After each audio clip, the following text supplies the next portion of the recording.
एक ओंकार सतनाम करता पुरख निरभਉ निर्वैर अकाल मूरत अजूनी सैभं गुर प्रसाद। तन तन गुरु गोबिंद सिंह साहिब सच्चे पातशाह, तन तन गुरु ग्रंथ साहब जी महाराज। कमाले करामात कायम करीम, रजा बख्श राज़ रिहा को रहीम। अमा बख्शो बख्शन देओ दस्तगीर, रजा बख्श रोजी देहो दिल पजीर। वाहिगुरु जी का खालसा, वाहिगुरु जी की फतेह। Today we will discuss and explore the aspects of Dhyan. What is Dhyan? Why do we need to understand and know Dhyan?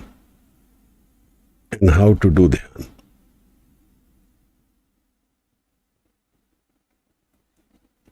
One of the troubling aspects of our life is our wandering mind.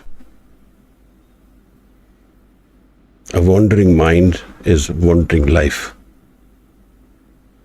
There is a saying in English, a rolling stone gathers no moss. Most of us live our lives in that intensity. We have lived through life, gone through its experiences, yet we don't know what is life. We haven't really assimilated the experience to be able to say what are the depths of life and how do we understand and solve the puzzle of life. Today's topic is to do with Dhyan. We all have this experience of Dhyan. To some degrees, we all use the Dhyan every day. We cook our food, we have to be focused on cooking. When we write an essay, we have to have our thoughts and focus on those thoughts. Then collate them, process them into this essay which we are writing. When we do yoga, we think of the asanas which we do. That has to do with Dhyan. In fact, everything about life has to do with Dhyan.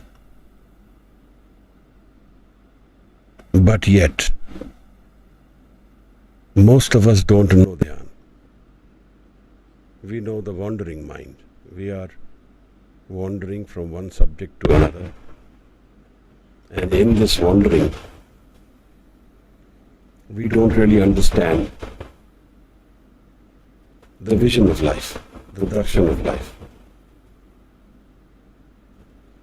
When the mind is stable, when the mind is focused, when the mind is still, then only it can see. Imagine a pond which is full of turbid water. It's all soiled with mud. We can't see what is in the surface and what is in the bottom of the pond. But if this dust settles, the water becomes clear, then we can see the bottom of the pond. But most of us will live through life and not understand what is this still water. What is this aspect of the mind where the mind is completely still? Let me take an example of going on a journey. If we were to go on a journey, we would put fuel in the vehicle and then we would drive to whatever destination we have. Dhyan has to do with this fuel which we put in the vehicle. It is the fuel which fires life. It is the fuel which gives direction to life. What is the material in our life has to move, and Dhyan makes it move. What are those choices with which it moves? Depends on the conditioning of our mind. What we choose Imagine a tree, a stump which has roots below the earth, which we can't see. And imagine the tree which we can see above. For a minute, you fathom that unseen part of the tree is our life before we took birth. And the seen part is the physical world we live in. In the middle of these two, the tree comes together at one point, where everything assimilates at the level of the earth, and then it spreads out into the root system underneath and into the tree above. Such is life. We are on a journey. The life which we have lived before this birth is like the root system. But everything has come together at birth. All the accounts have been frozen. All the baggages have been prepared for the journey. And we take birth. Before we take birth, our dhyan is assimilated at a point. We are focused on something, which is our source. That is the source we are coming from. Maharaj says, live chutki lagi trishna, maya amar vartaya.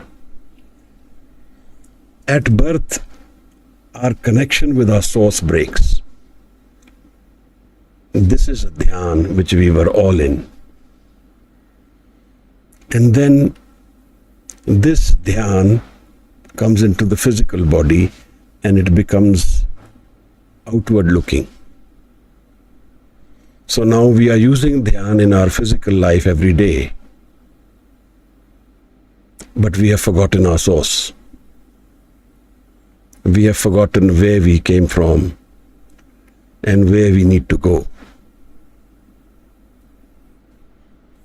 Maharaj says, kahan te aave, kahan jaave, kahan rahe samai. Where does a human being come from? Where does he go? And how does he find rest in this life? The solution to life comes from understanding life. Like a game we play. We understand the rules and then we play the game. Like a trade we do. We understand the product we are dealing in and then we trade. If we don't know the rules of the game, we will not be able to play. If we don't know the product we are dealing in, then we may give it away cheap. And this is what happens to most of us. We give away life cheap. Maharaj says, हीरे जैसा जन्म है, कौड़ी बदले जाए. Life is like a diamond, but we give it away for a farthing.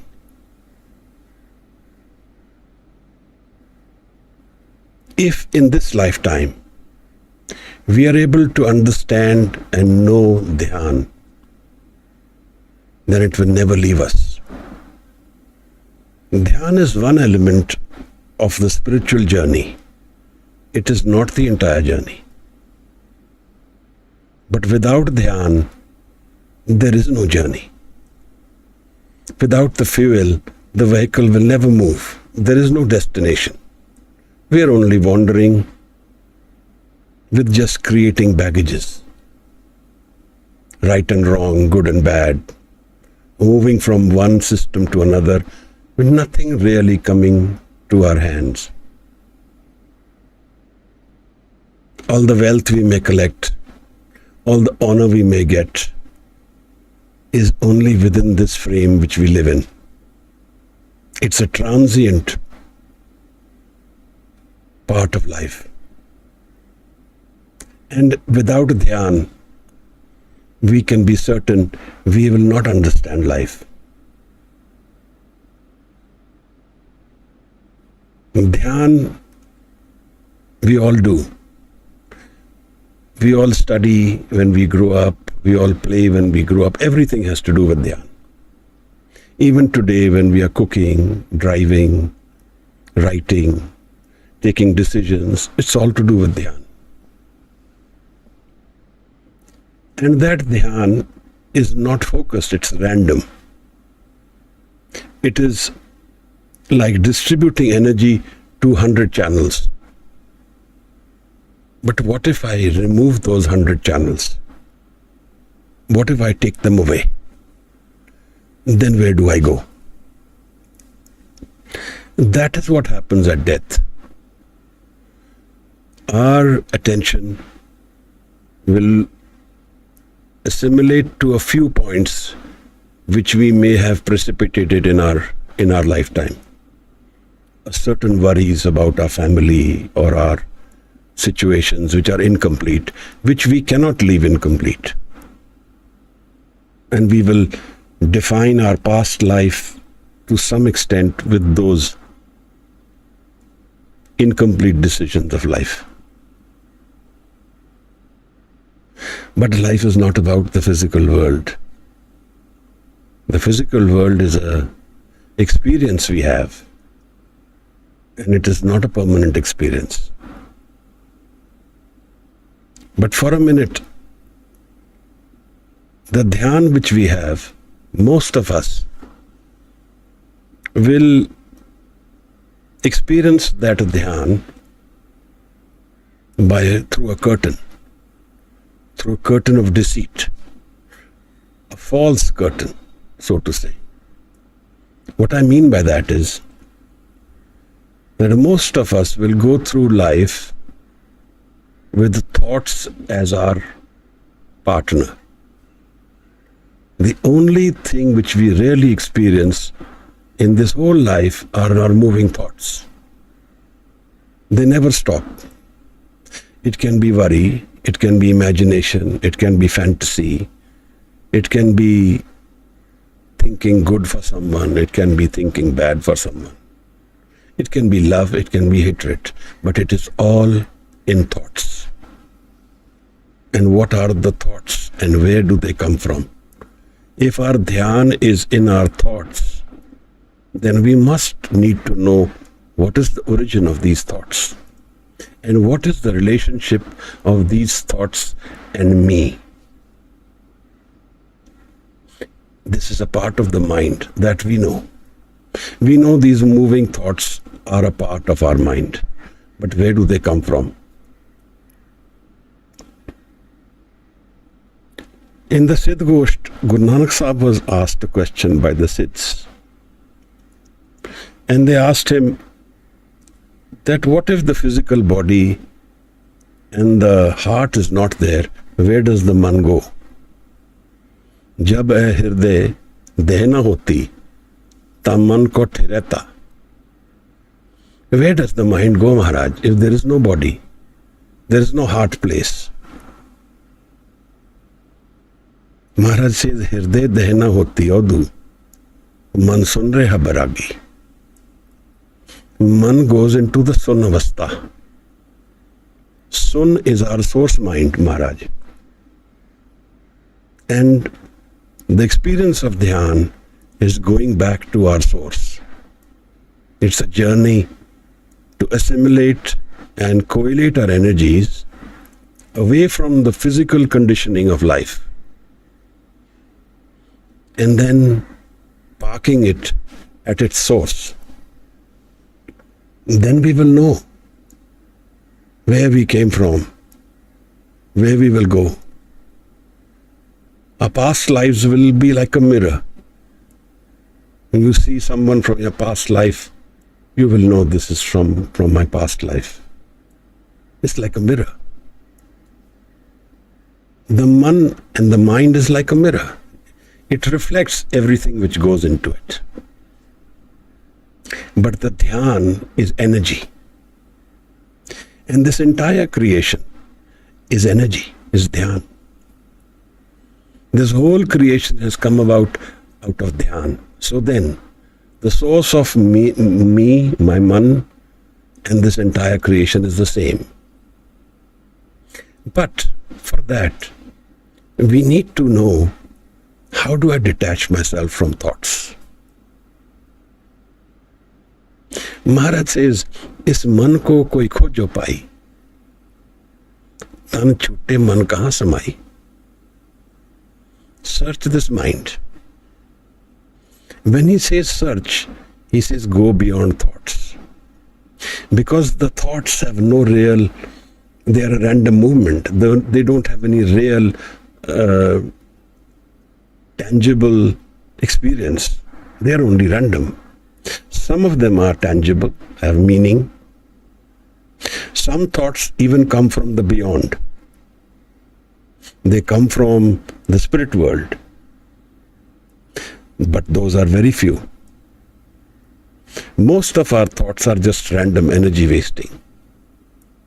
We keep thinking, keep worrying, keep thinking, keep worrying, and drain our energy. But if we don't do that for some time, if the draining of energy goes away momentarily, then thoughts don't remain our master. They become our slaves. We use thoughts as our tool of life. And we can be free of them and be in our Dhyan. So Dhyan is the thoughtless world. And Dhyan is also the thought world. The thought world distracts the Dhyan and disseminates it. It spreads it out. And the moment we can go away from our thoughts, we assimilate this energy. And the energy becomes our focus center. So in the mythology, they talk about these chakras, this experience of life. It is all to do with Dhyan. Where is our Dhyan at any one time in life? Not judging as right or wrong. But we don't know Dhyan in its essence. What I mean by that is that we don't know Dhyan which has no desire. When our Dhyan has desire, then it is moving. Then it is spreading energy. Then it is spending energy. But the moment it's desireless, it stops moving. And the lack of movement of the mind is an energy center. It's the source mind, which doesn't need anything to exist. Our existence today in the physical world is full of needs. We want this done, we want that done. Then we want this incomplete and we want that complete. Everything has to do with, I want this. So I am not complete without it. But that's not true. The physical world has its needs. It has its conditioning. It has its role. But this role is like a movie or a play, which is temporary. A whole experience is for those 2 or 4 hours, and then it is gone. Behind this play, there is a far greater intense experience of life. So, the understanding of Dhyan has to do with dealing with our thoughts. Where do our thoughts come from? Most of our thoughts are conditioning. What we have learned, we have been told, what we have read, what we have experienced and seen. What attracts us, what pulls our energy, we move in that direction, and that defines our life. So most of us are concerned about destiny. What will tomorrow bring for me? Where my Dhyan is going, there I will go. It also defines my next birth. It defines my whole life. It also defines knowing life. how much investment I do in the physical world and how much in the spirit world. That has to do with Dhyan. Can I make my mind focused enough and stationary? Maharaj says the transformation of the man has to do with making the mind stable. Air and mat. Without stable mind cannot get transformed. So the meeting of a guru will be more intense if we have Dhyan. Otherwise, the first thing the guru will do is teach us Dhyan. Or, let me say, make us do Dhyan. And the presence of a guru will establish Dhyan. I will go into how to do Dhyan later, but first we need to understand that Dhyan is our source mind. If our mind is desireless, thoughtless, has no connection to the physical world, then it becomes an energy in itself. Stationary, stable, vibrant, and all-knowing. It knows whatever it wants to know. It's see. That is why they call the third eye. The eye where the energy is centered and can see without eyes, without the senses. Everything in our senses is also experienced through Dhyan. We hear, see, touch, feel. It has to do with Dhyan. So, somebody can touch us and we don't feel the touch because our Dhyan is not perceptive. Or we can touch someone and change the person's thought process if it is with Dhyan. So Dhyan is an energy we all have. Some of us have distracted ourselves into spreading it out, but some of us correlate, assimilate, and are able to detach ourselves from our desires, from our thoughts, and in the process we know the real nature of our man. It's not the moving mind. Chaltyo man rakhe, amrit chakhe. This part of the man where we have detached our mind from the outside distractions. Moond liye darwaze, baaj yale anhad baaje. Then it goes inward, the energy goes inward. When Guru Sahib talks about God, the experience of nature, of the life, then he talks about searching, khojna, searching the mind. He doesn't talk about searching the physical world outside. He talks about going within. And what is the tool which we need to go within? It is Dhyan. Without Dhyan, we cannot know. We can only know Dhyan when we are in the state of non-doing. We don't do anything. We don't even think. We don't desire. We don't want. We just let go. And the energy collects itself and it's vibrant in its own source mind. And then it goes to the center where it is most happy to be. And that has to do with Guru. Guru can direct the Dhyan to centers where there is a restful space within our man. It is called Thirghar, Nijkar. In the Zen Buddhism, there is a tradition and they call it Zazen. Zazen is a meditation, Zen meditation. And literally translated, it means just sitting. I just sat down, let go of my thoughts, let go of my worries, let go of my desires, let go of all my troubles, and just went in. And the energy went where? To its own source. That's the reason our energy doesn't go into our source. Our thoughts are always pulling us out of our source mind. So in fact, we need to make a lot of effort to distract our energy from its own source. And that is why all these troubles, chaos, worries, all the investment in the physical world, it's the way of distracting us from our own source.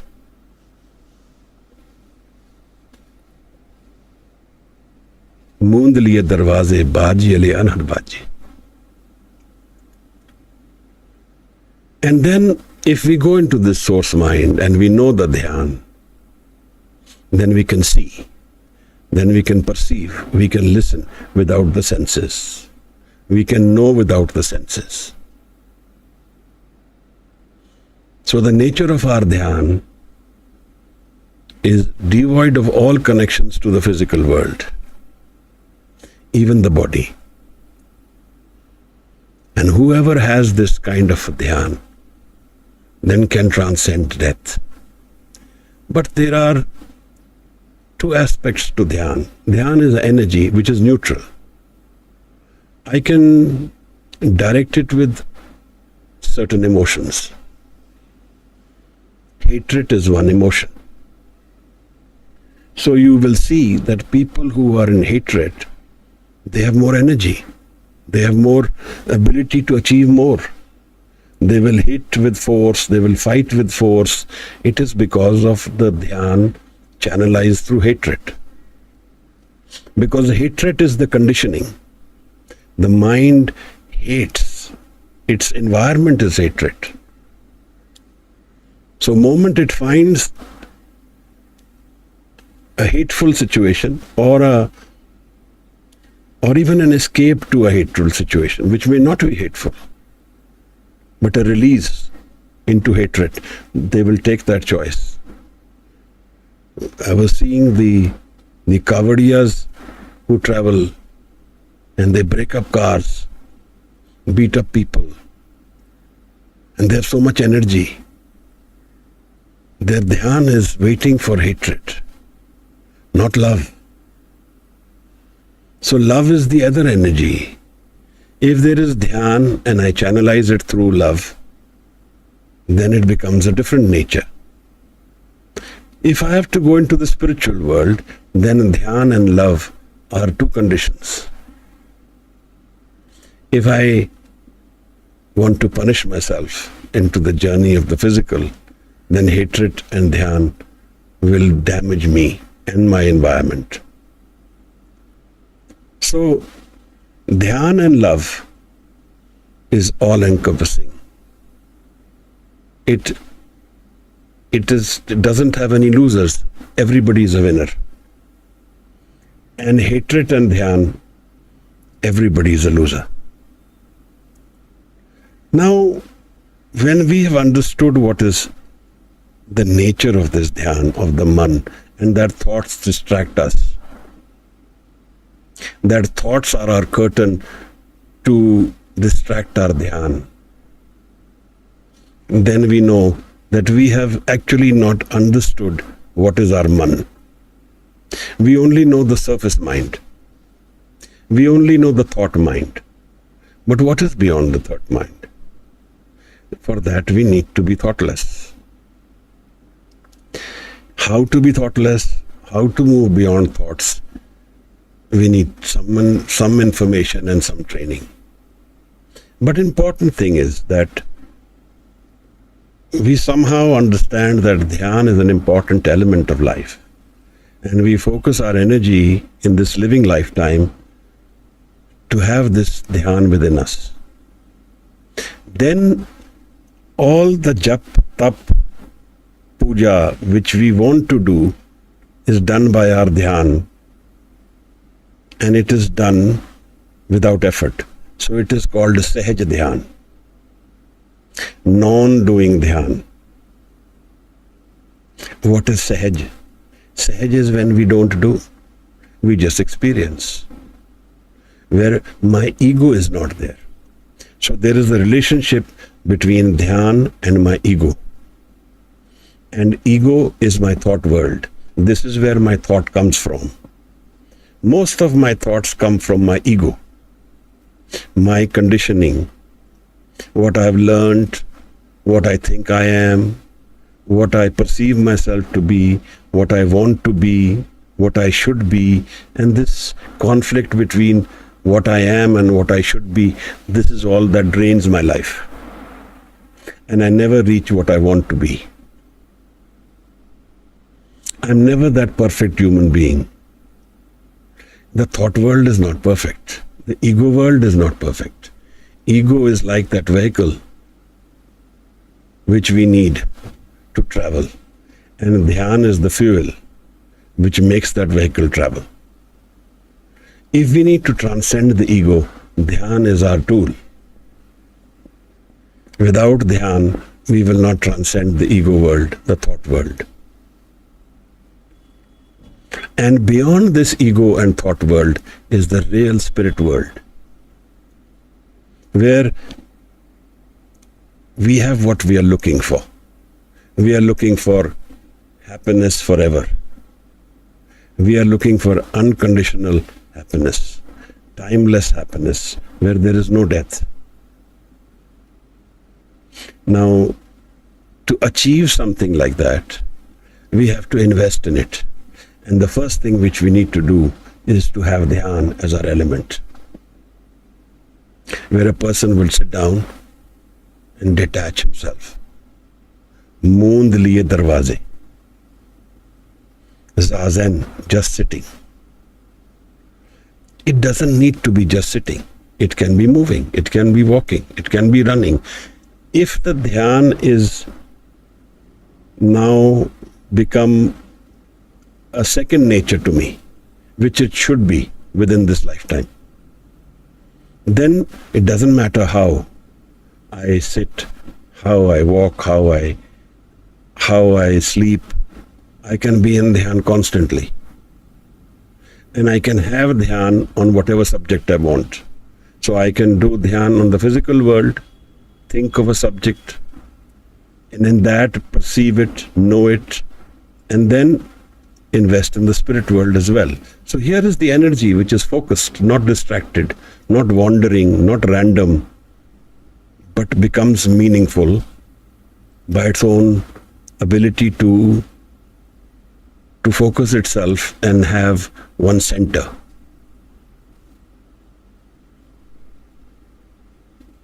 Thoughtless mind is an important element. And this is our source mind, where we come from and where we will go. Why we need to know this? For this, we need to understand what is life. A life is an experience which is physical, which is temporary, which is moving and changing constantly. And in this life, we can earn the product which we want, depending on what is our focus. If our focus is the physical world, we will put our energy in the physical world, and we may get the returns we want or not get them depending on other conditions. But we will take the effort to do that. But what the physical world needs, what we need from the physical world, is not the complete part of life. It's a portion, a small part of life. Most of life is unseen. We don't know it. And it rests within our man, beyond this thought world. And it needs a lot of commitment, energy, and focus to be able to dwell in this part of the man, which is separated from the physical world, which is the reflection of our Atma, our spirit. That man which harbors our past within itself. Now, if within this lifetime we are able to garner that connection with our source, where we become independent of the physical realities of life, where if everything is gone from this physical world, and even then I have room to stand on. I have a ground which I have created, which is separate from the physical. Then I have gone away victorious. In the sense that life will go away, it will take away its experiences, but it will leave me full of joy. This is what is known as Brahm Gyan. That within the source mind, there is a source of Anand, which is devoid of the physical world. Anand is the nature of our spirit. So Sat, Chit, Anand, that which is truth, that which is my Chit, and that which is Anand. If I have opened this door in this physical world, then I am independent of the physical world. It doesn't matter whether I go through this life in a joyous way or there is troubles in this physical world. Those are the realities of the physical world. Those will unravel according to what my karma is. But see what Guru Sahib says about life. He says, blessed is he who can sing the praise of the Creator. He doesn't say that a person with wealth, power and money, or with peace of mind, he doesn't say that. He says that person who is able to focus on the Creator, he is blessed. It may be that I am troubled in this physical world, and even through these troubles, I am able to sing the praises of the Creator. Meaning what? Sing meaning what? Meaning focus on, do dhyan of the Creator. Now that is the other energy which Guru Nanak Sahib calls Shabad Guru. And that is the second chapter of this whole experience. When Maharaj was asked, who is your Guru? The Siddhs asked Maharaj, yogis asked him, who is your Guru, Guru Nanak? Maharaj says, Shabad Guru, Surt Tun Chela. Shabad is my Guru and Surt is my Chela. Today we are talking about the second word in this answer. We are talking about the Surt. The Dhyan is an experience of the Surt mind, the non-moving, thoughtless mind which connects to Shabad, which is the Guru. So, without the Dhyan, we cannot connect to Shabad. We can do part all day. We can do part for our whole life. But the experience will not open. The experience will open when there is Dhyan. And that gives the Guru the ability to free the mind from its ego. See Maharaj, now let's understand the nature of the man. Our ego mind is our trapped mind. It traps us. And the ego is reflected through thoughts.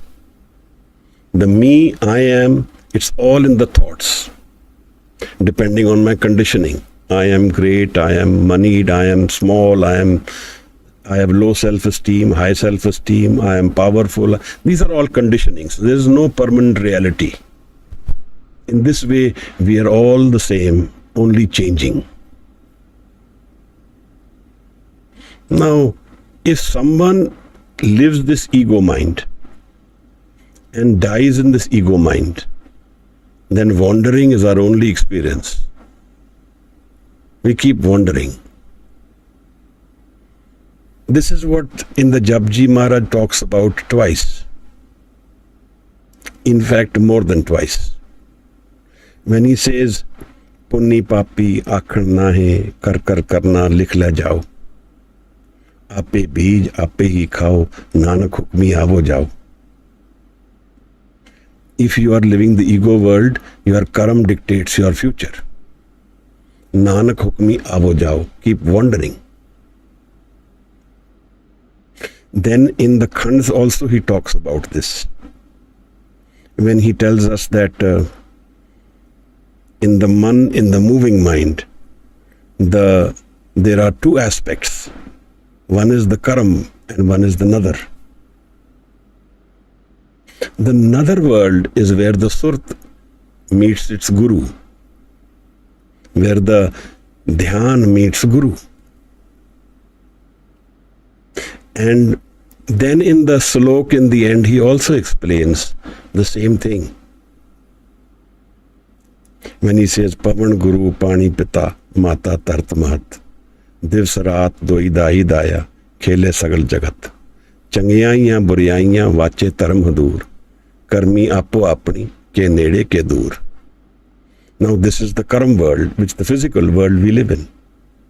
But he changes the gear. Jinni naam te aaya.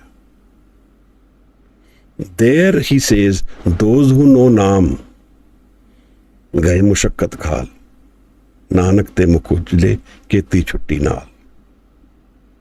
So, these are two different aspects of life, Maharaj. We are to live the physical world. There is nothing wrong in experiencing it completely, knowing all its aspects, living through it.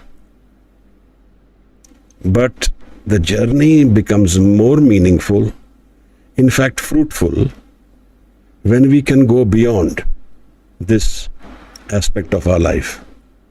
Beyond the physical world, we go into the spirit world, another world, where we have the guru, and for that we need dhyan. We need stable mind. Kabir Sahib says in his Shabad, Tuk dam karari jo karo, hazir hazur khudai. Tuk dam karari. For a minute, make the mind stationary. You will find God right in front of you. Hazir hazur khudai. We keep asking, where is God? Is there a God? The answer is in our mind. Have we ever had an experience of the man where there is no thought? When the pond is no longer turbid, it can see its floor. Then only we can see and feel. Now, let me explain it from the chakras, where the people talk about chakras. So, Trikuti is one word which Guru Granth Sahib uses. He says, Kyon Gurbin Trikuti Chutsi? Trikuti is the point above the third eye, right here. We can, in Dhyan we go there. That is our limitation of Dhyan. We can become thoughtless. We can become disconnected from the body. It can all be done by trained mind, and we go into Trikuti. But it doesn't transcend the physical world. He says, without the Guru, how will you leave the Trikuti? How will you leave the ego? The ego still remains. So Surt, you have experienced the Surt, but not the Shabad. If we have to fathom the miracle of Shabad, we have to have a stationary mind, stable mind, a dhyan man. Now there are two different aspects, and this aspect in this play of life, it transcends death, if we play it right. It transcends all change. And then it also gives us the ability to be stable in completely unstable environment. because our dependence on the physical in its extreme experiences is minimized. Of course, it takes a journey to reach there. But we become less and less dependent on the physical world as we proceed into this another world. So, what Maharaj is telling us is that make the man go into Dhyan. Now, let us explore how to do Dhyan. Though a lot of people tell us different tools and methods of Dhyan.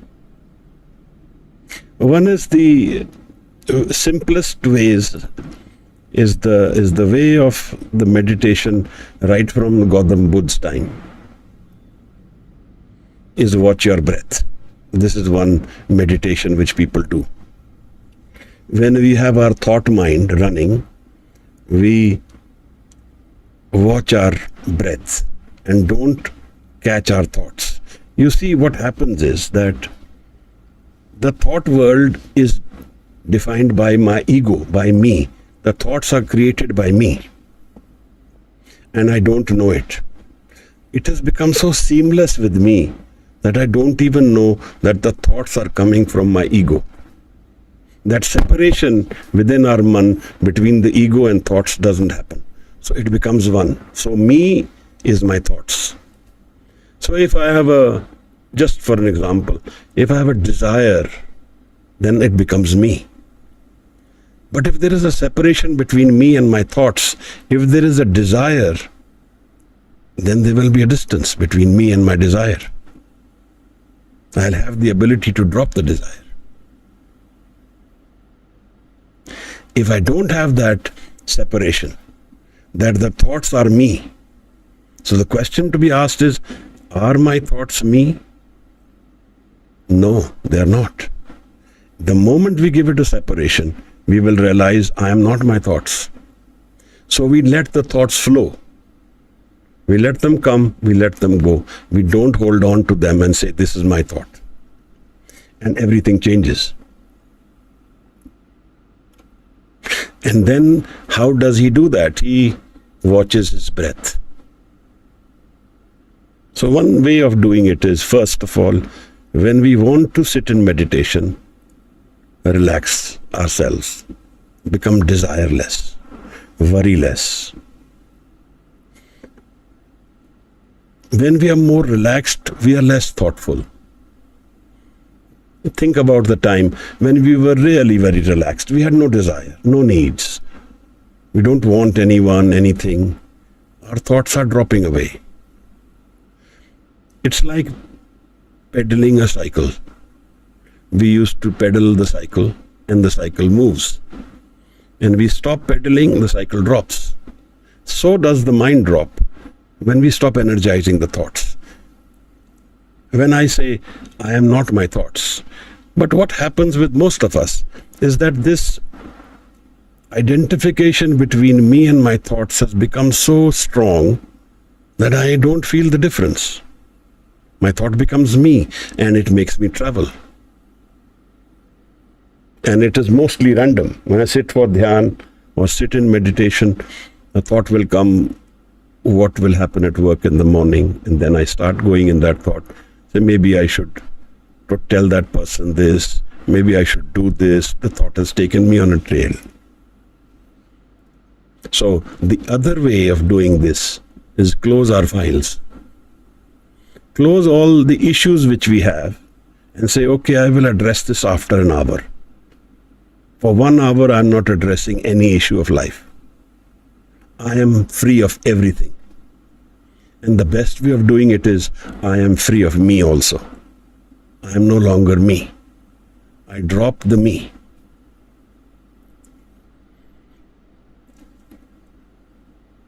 Wash your hair every third day. Certain oils benefit Dhyan. We can use to cool the head. We can use certain oils to energize the head. most of our stress goes into our body, it goes into our legs. So hydrate the legs, cream them. You want to sit with the spine straight, nothing, there is no harm. And an experienced person, Dhyan, he becomes free of all these aspects. But in the initial, all these aspects help us. It's called associations. We make associations, like we make a place where we do Dhyan. Then if we do that every day, then going to the place becomes Dhyan. What we can do also is drink a lot of water, because it drains away our stresses. If you drink a lot of water, hydrate ourselves, then Dhyan becomes easier. The nature of Dhyan, when we have experienced this whole faculty of doing this sitting down and experiencing Dhyan, then we will slowly see that our thoughts reduce as we go along. One interesting experience I had, that I used to go to this place in Himachal alone, and there was this homestay they had, and it was a riverside. And I saw that my mind became very peaceful in the riverside. It became very calm, because the moving mind, the energy is taken away by the river. The moving river, the sound of that river, it calms my moving mind. So it always helped in doing meditation in that environment. And one day I told that person, look, I need some tea and coffee in the morning. I wake up at 2, 3 in the morning. So he left the kitchen open for me.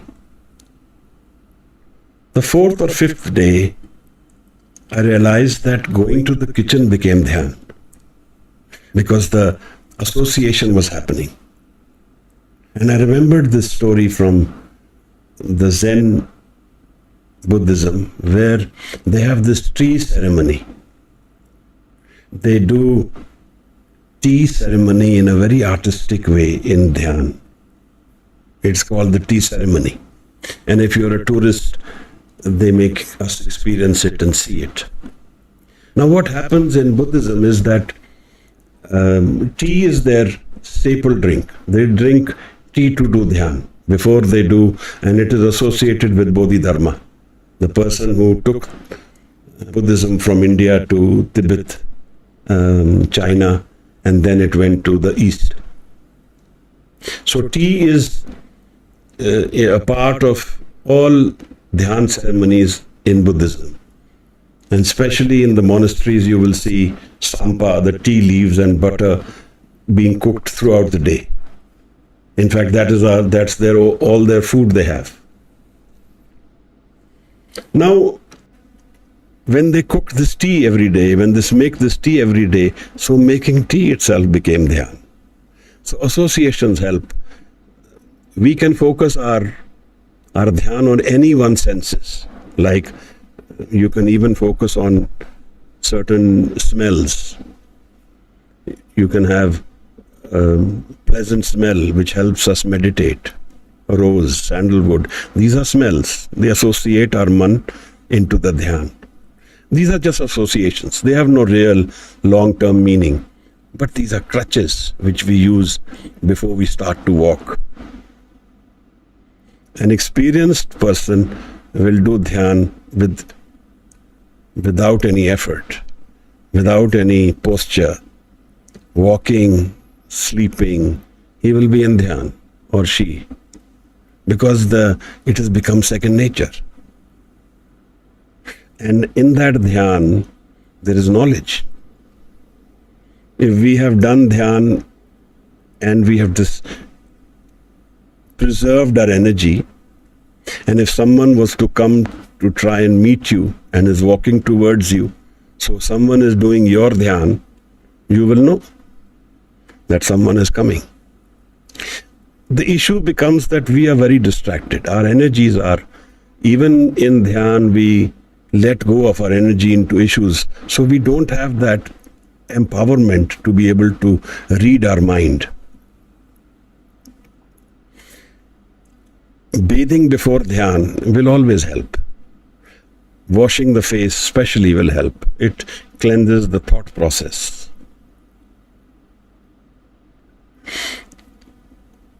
And then when we do sit in Dhyan, what we use as a tool is ultimately the Shabad. So when Guru Nanak Sahib talks about Dhyan in the Japji, he says, sing the Shabad and put your Dhyan in the Shabad. So Sunana is the energizing way in which Dhyan happens. Suniye maniye, man ki tapa. Love is experienced in that mind which first listens. Then it follows, manana. It implements, transforms itself. And love becomes the result of this experience. Antargat Tirath Malnav. Then there is pilgrimage within the man. The another way of how we can do Dhyan more quickly is to be in Sangat of those people who are in Dhyan. If you are able to stay or be with someone who's actually in Dhyan constantly, then we will be in Dhyan. For that we only will do the seva. We can wash utensils, we can serve water, but while we do that, our Dhyan is focused on the person who is doing Dhyan. So, being around someone who is in Dhyan, we become Dhyanast. And that's the fastest way actually of doing this. Meditating in darkness, being without light, that helps Dhyan. If we have light on always, we can't meditate. Always helps if we can have a dark room, be without light for some time. Have a small stimulant if you want. Tea, coffee. Coffee is a Sufi drink. Tea is a Buddhist drink. The nature of life can be opened by us if we have experienced Dhyan. And once we have learned this Dhyan, or we know this Dhyan, it will not leave us. Even in our next birth, it will come forth. And if we have chosen a direction for this Dhyan, it will guide us even then. That Dhyan will take us into that direction which we have chosen. So there is this tantric world. They use Dhyan in the negative sense. In the ego world, they use it to enhance their ego, their self-desire, their money-making machine, hurting others, or distorting the realities of life. Now that is the hell world. That's the hatred world, where one uses the other.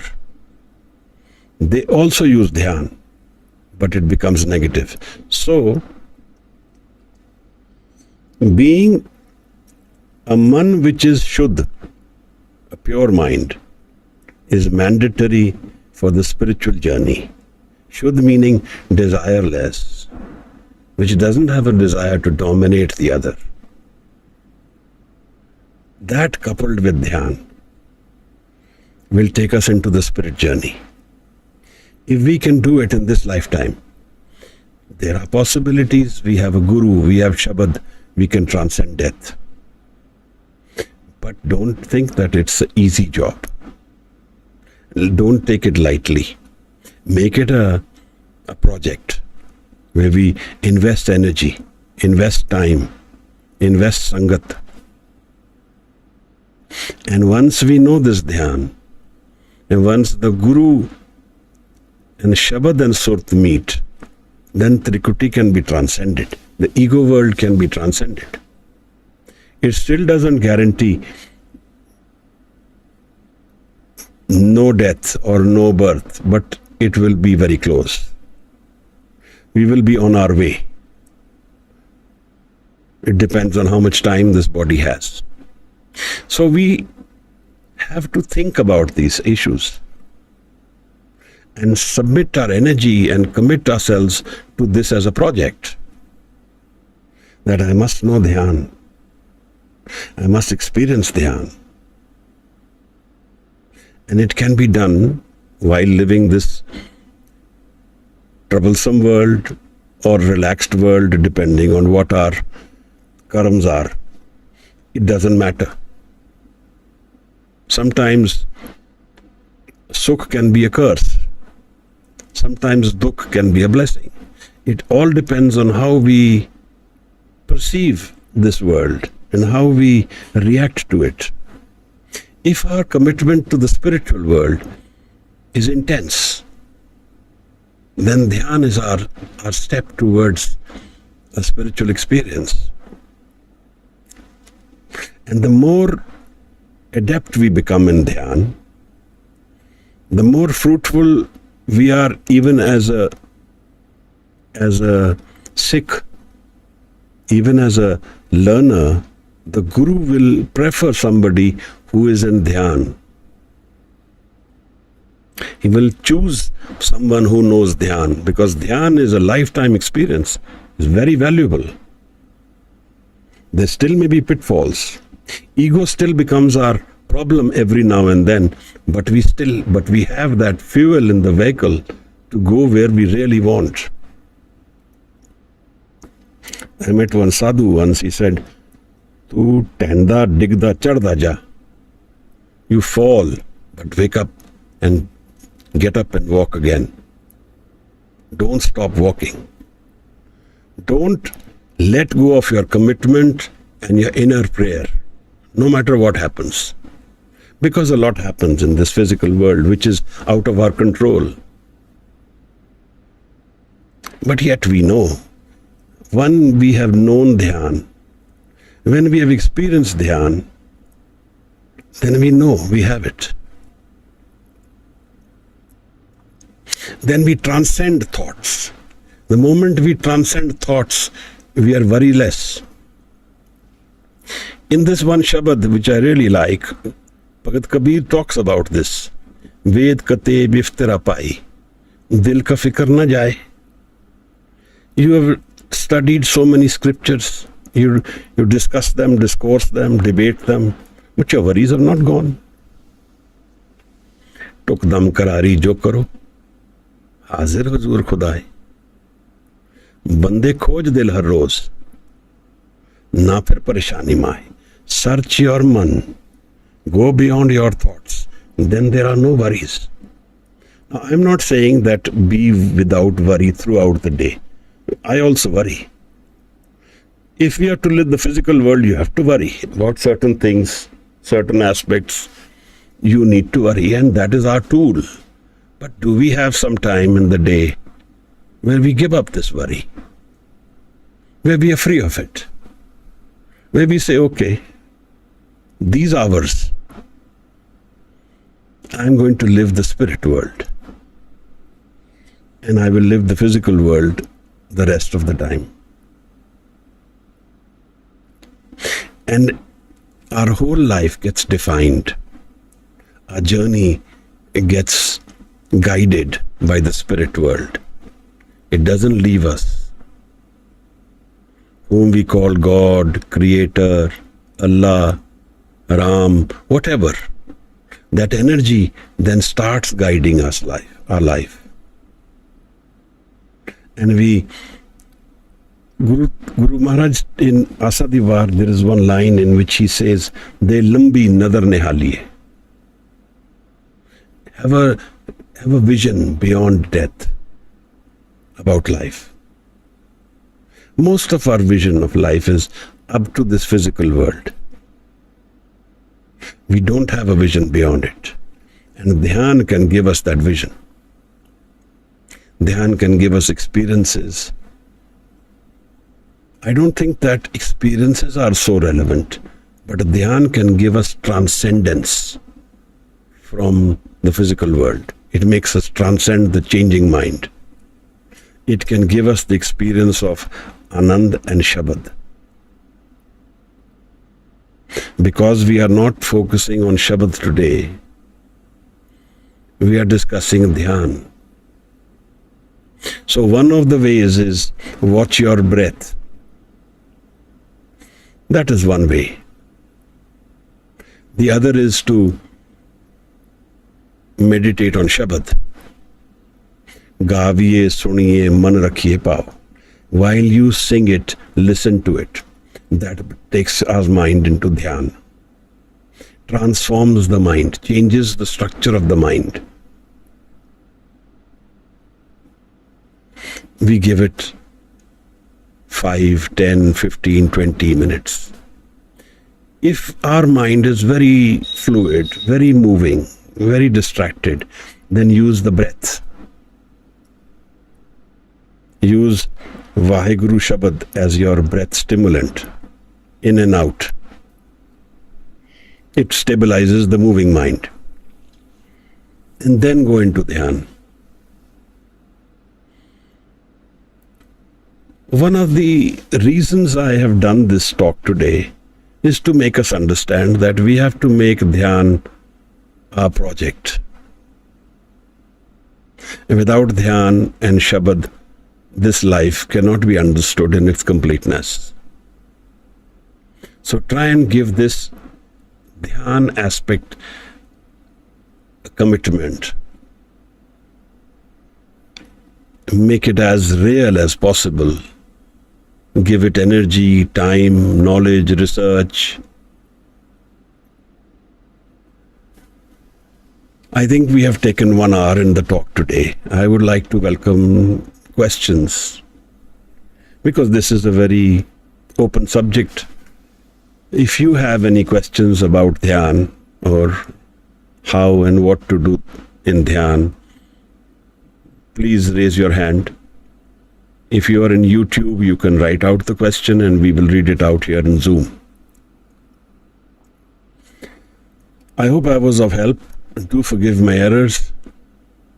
And with the prayer that most of us change our life to understand Dhyan and Shabad as part of our experience of life. Thank you. Vaheguru Ji ka Khalsa, Vaheguru Ji ki Fateh. We just needed some more understanding. When you ended, you said we can start focusing on the breath, use Vaheguru, and then get into Dhyan. I could not understood. Then when we are doing that and then we get into Dhyan is what I couldn't. Vaheguru has 2 words, Vaheguru. So, Vahe is the breath out and Guru is the breath in. So, we use this while we breathe. And this is one energy which can change our inner structure of the man also. Suppose we are feeling low, we are feeling distracted, we can use this Vaheguru as an experience. Vaheguru, out and in. If we do this for say 10 minutes, 5 minutes, 20 minutes, and then we watch the mind, it becomes calmer. Okay.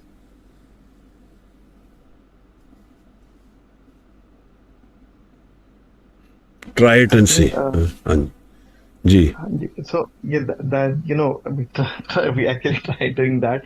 But what I was when we start doing it, it's always somewhere the thought comes in, oh, you know what, we are doing it because something will happen. And somehow after some time the mind keep going, what will happen? And that means we are living in expectation. We are catching the thoughts that this is my thought. Ignore the thoughts. That's the only way you can meditate. If you catch the thoughts, we can't meditate. Then we will be distracted. Let the thoughts come and go, and as though they are not your thoughts.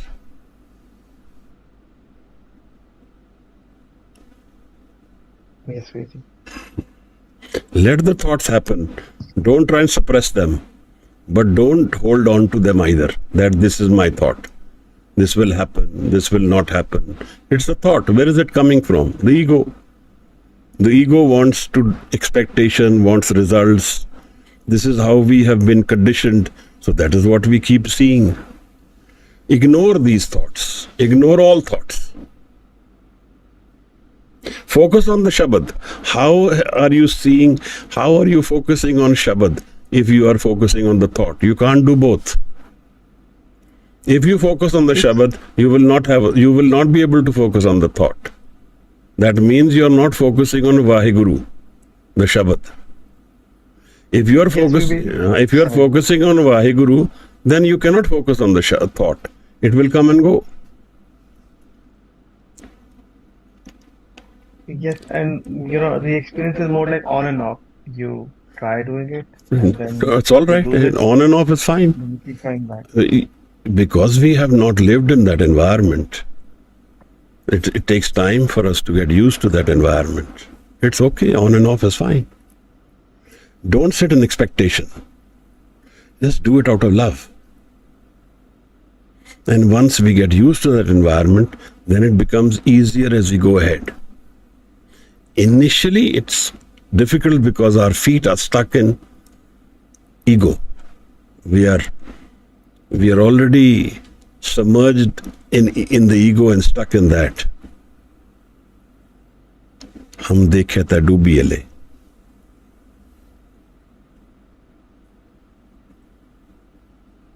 Thank you, Guruji.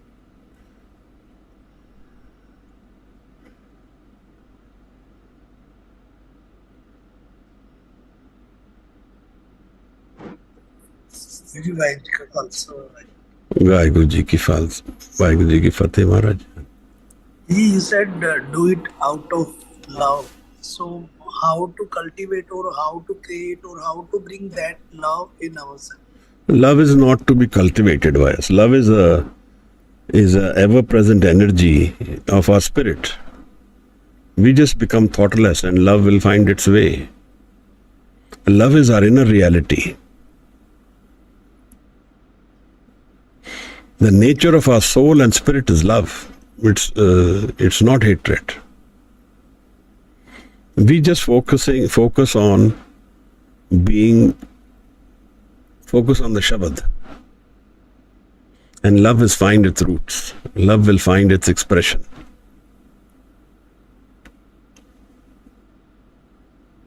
We can't.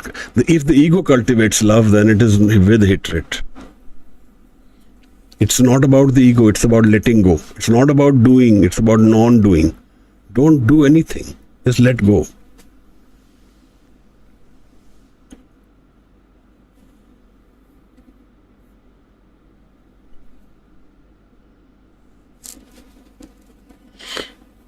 We are always trying to do. And we are not the creators here. The Creator has created a perfect mind and it rests within us. We just need to search for it. And letting go of the ego is the only way we can find it. Of our own ego, our thoughts. Transcending that. Okay. Yes, it's difficult to do by breathe out and Guru breathe in. Am I right? Can anyone reply on my question? Yes, why breathe out and Guru breathe in. And focus on breathing out and let the breath come on its own.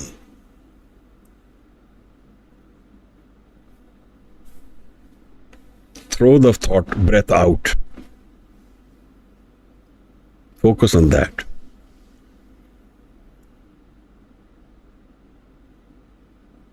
And focus on Vaheguru. Then you will become thoughtless.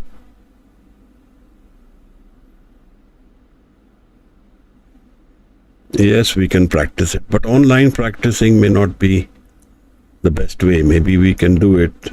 If you're in Delhi, we can have a session in the evening someday. Sure. We'll try and organize that. How long do meditate? How long do you enjoy meditation? Meditation is a timeless world. It has no time. So actually, if you see, when we have the malas and the beads and the counting, that actually takes away from the meditation.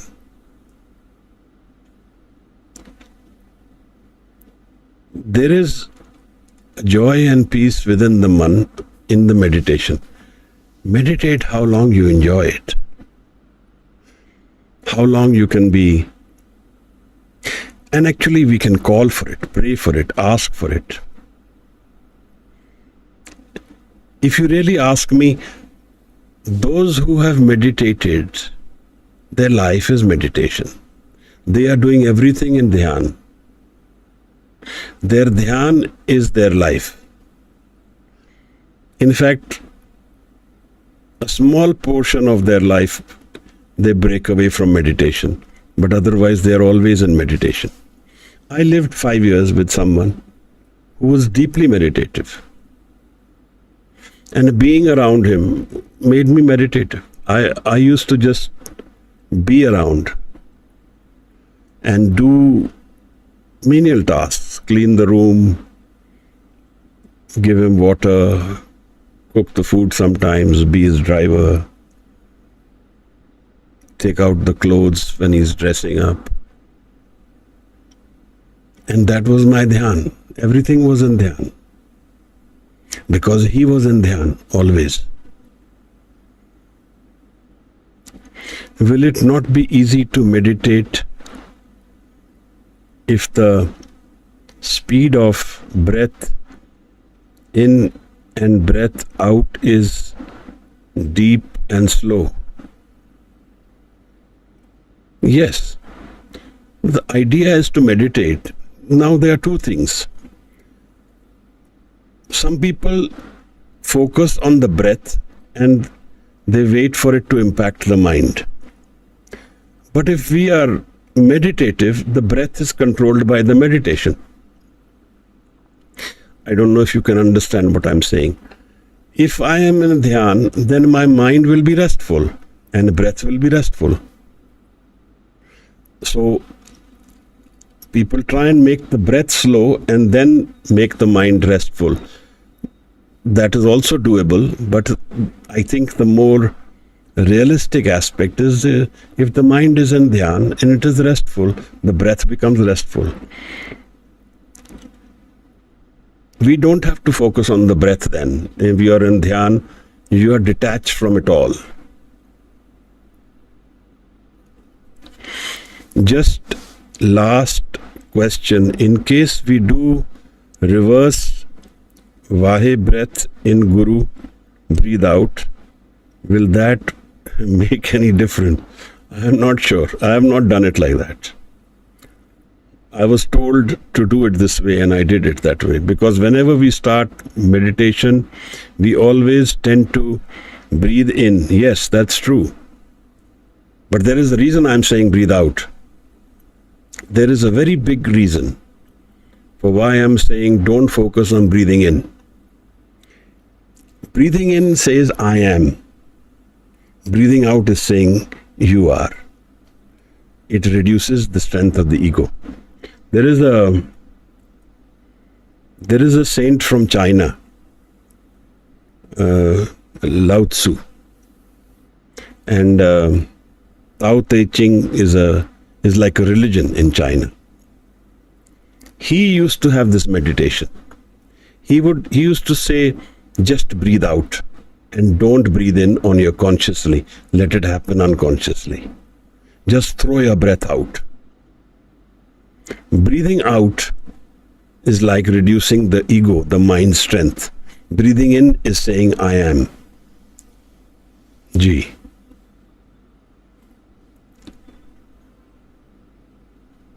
I hope you understand what I'm saying, Sonam.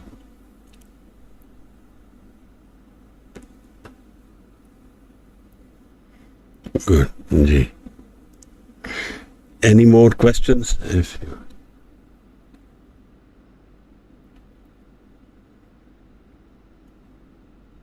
So those of you who will be interested in a physical session in Delhi, we can organize that. Maybe you can send a message to us, so then we can see how many participants are there, and then we can have an actual session of Shabad Dhyan.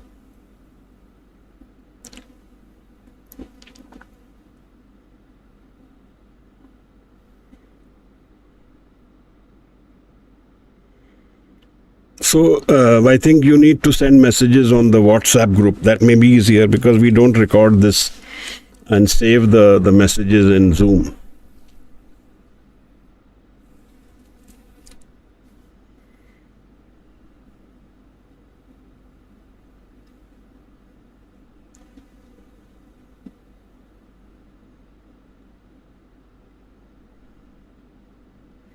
Ji.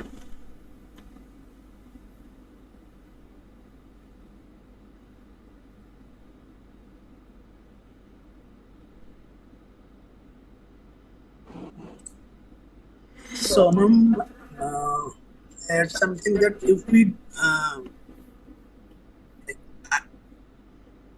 I think so that if we don't use the word Vaheguru, we can use any other word. I have not. There are other ways people use Allahu, people use Soham. It depends on the nature of how you're meditating.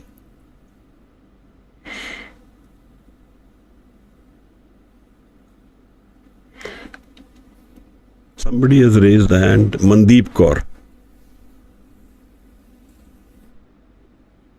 Waheguru ji का खालसा वाहिगुरु जी की फतेह। वाहिगुरु जी का खालसा वाहिगुरु जी की फतेह। हाँ जी। I want to know, like, so I have felt that every time when I'm reciting Mool Mantra, usually there is no thought or emotion, but while reciting any other kirtan or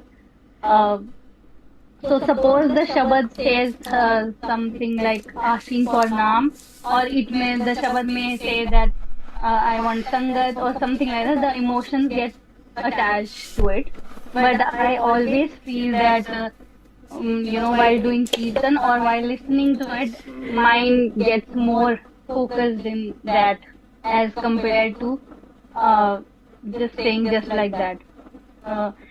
So in both the cases, can we say that the dhyan can be there, or when the emotions are there, the dhyan cannot be there? Emotions, well, let me say this. Dhyan, two experience of Shabad. One experience of Shabad is the thought mind, where we analyze what the Shabad is saying. That is the darshan in the ego mind. But what is the vichar of the Shabad in thoughtless mind? It is Dhyan. Dhyan, Surt and Shabad. See what Maharaj is saying.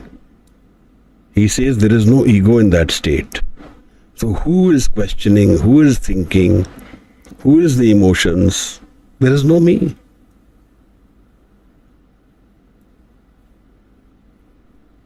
Shabad and Surt, that becomes the inner reality. There is no ego. There is no person, me there.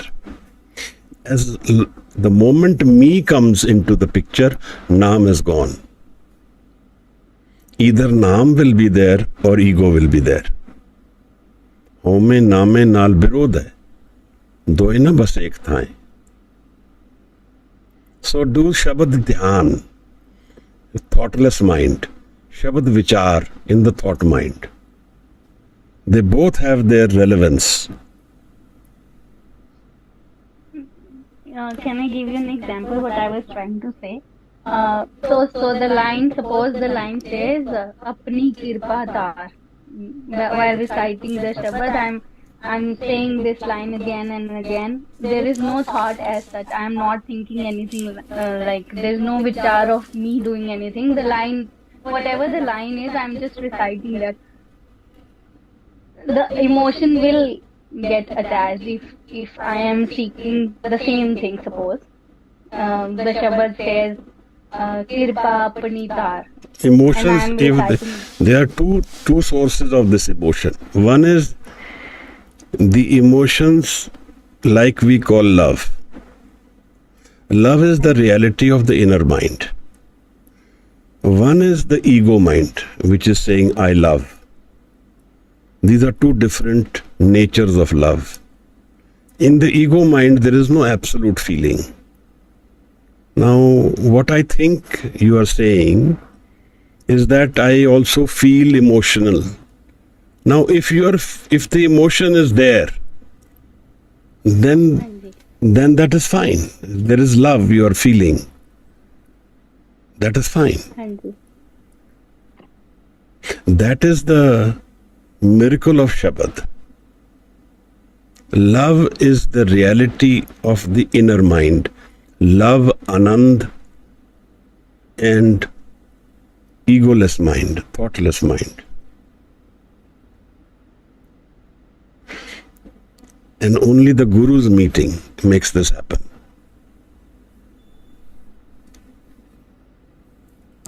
Ji. Thank you so much. Thank you.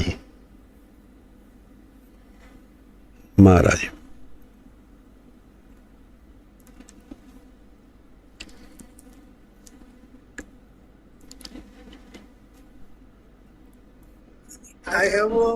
It's not a question, it's a personal thing, that whenever we read something new, I feel we are more concentrated. But whatever we are reading again and again, we think that one is not Hajis. Like thoughts come and we start thinking and the part goes on. But when we read something new, we are more. That is the nature of the mind. When we find a new space, a new place, we travel somewhere, when we have a new experience, the mind is fresh. So it is more focused, it has more energy, it's less drained. But this is the changing mind. It's not the meditative mind. The meditative mind will find meditation everywhere. It's devoid of the physical reality. It may be encouraged by certain environments, but its nature will be the same. But the ego mind or the moving mind or the thought mind, that has these experiences. The thoughts become less, we go to a new place, we go to a journey, we go somewhere without any aim or focus, we do travels, we go through trekking to the mountains, the thoughts drop away. That is meditation. It's happening because of the experience of the moving mind. And we are able to drop the mind, and so that's why people feel relief. That is why they had these the pilgrimages in earlier years. They used to send people according to the pain they felt. They would send them for months on a journey.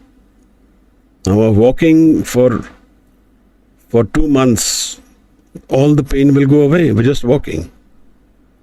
So the device was the journey itself. There was no other pilgrimage. The mind would drop the issues because it was changing constantly, and old issues get dropped.